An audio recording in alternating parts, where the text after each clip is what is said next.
Shevchenko, speaking of 135, BC, is interested in the Pena Nunes 2 winner. I don't know where this quote is from, but the quote says on a move Ariel. back. It's from Ariel Show, Hawani. excuse me. From the MMA Hour. On a move back to 135, quote, I think so, she said. There's always the chance. Definitely the bigger fight, the better. I think it's just on standby before July. This is where they booked the rematch. I think it's inevitable. Or if she loses, it will be with Juliana Pena. We fought Juliana a few years ago. I submitted her with an armbar. Now people are definitely bringing up her name more frequently. I think by the end of the year, it's going to be a good fight, but we also have to see. Miesha Tate is coming to 125 in July.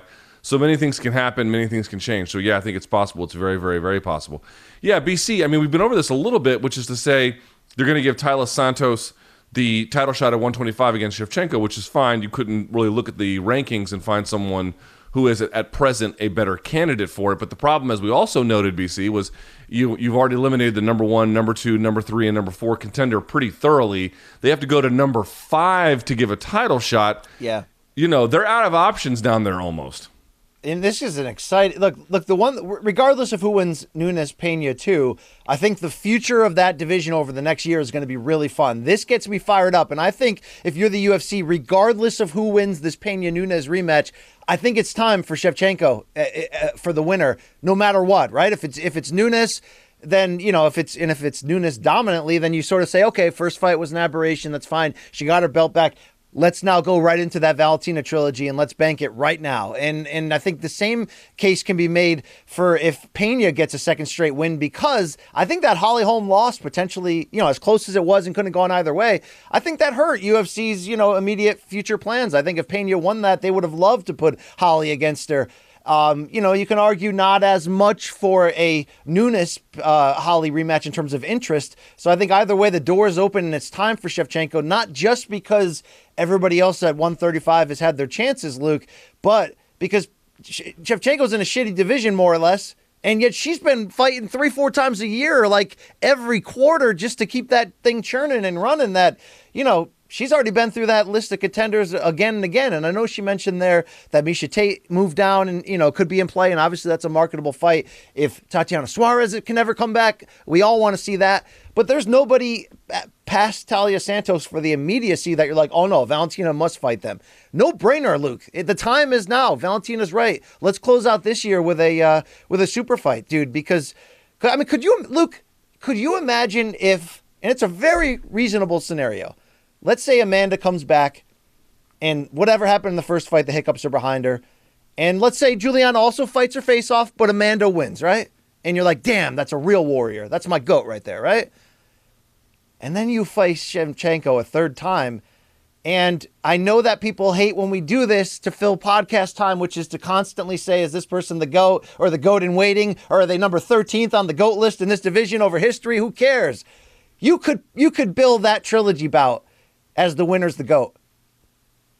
You damn right you could, Luke. You're damn right. You're ready to give Shevchenko that bump if she wins this in the third one? Yes, because let's be honest here. Let's talk about her losses. The first time against Gorilla in basically the regional scene that was stopped because of a cut in shitty state commission, the early days of MMA. Then we've only seen her lose to Amanda twice, including one fight where we're like, I definitely think I saw Shevchenko win that. And let's not forget the first fight, even though it was only 3 rounds, Shevchenko had figured her out in round 3 and was coming on. So the whole point here, Luke, is the only one she ever had trouble against on the elite level was the greatest of all time. And now if she comes back in a Marquez versus Pacquiao-like revenge here and gets that win over her, okay, we never did see Shevchenko cyborg. Maybe in a perfect world we still could. I don't know.